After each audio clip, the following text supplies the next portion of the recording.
Hello, I'm just going to pop to my car and get my tyre compressor, which plugs into my 12-volt power socket. I unfortunately crushed the end of it the other day, so I'm trying to fix it. Here's my poor car, no battery connected and covered in snow. Fresh snow from last night. Hello guys, and welcome to Matt's Beamer. Sorry that I couldn't film much more for the intro. Unfortunately, my phone's battery doesn't like the cold. Anyway, as you can see, I damaged my tyre's compressor 12-volt accessory plug, and I will show you how I wired up my new accessory plug to the old wires. These can vary a little bit inside. Here is the old plug. It's very basic, and you will notice that the old plug is soldered together. This is where the positive is connected to, and this, where these two silver things are connected, is where the negative is connected to. Let's cut off the ends so we have a fresh new start. Now, grab the new plug and twist off the red end so you can separate it from the plug as shown. Now, remove the screw just here. Mine was a small crosshead screwdriver.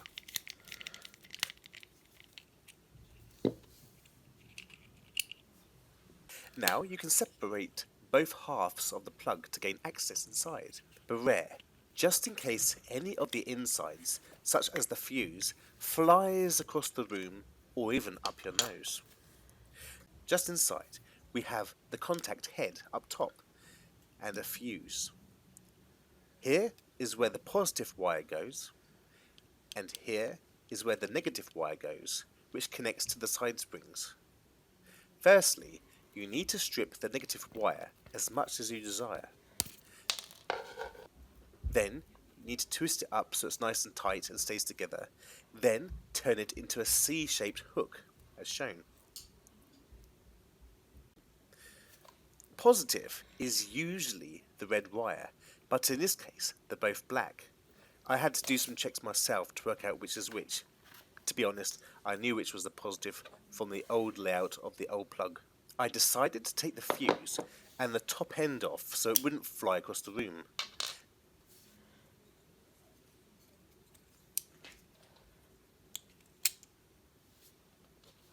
Then I loosened the negative terminal screw so I could hook the C-shaped wire around the screw.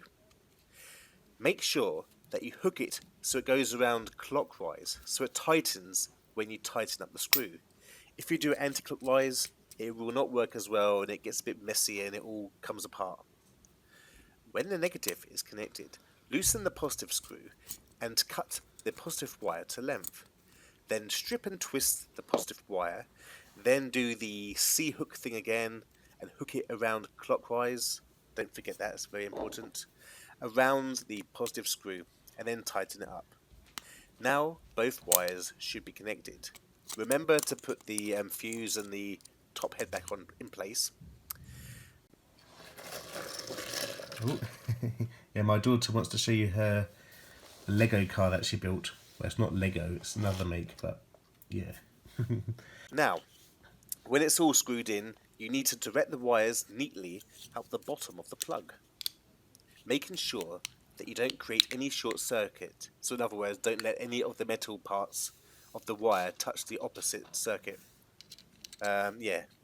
When it's nicely in place, reattach the other half of the plastic case and screw it back together. If it's done nicely and well, it should close easily. If it tries to open by itself, do it again. Now, reattach the red thing on the end. So, the next thing I need to do is to try it in the car. And please can it work? Wish me luck. So, I finally made it to the car. It's about minus 17.5 degrees, so it's quite nippy, and my battery is not the best in the world on my car at the moment. So soon I'll have to take the battery off again and charge it up and look to buy a new battery for my car. Okay, let's see if my pump and my repair works. Okay, let's have a look.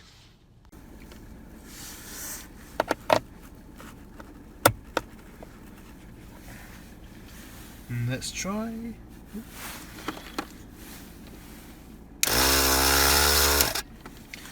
Hey, have a good day.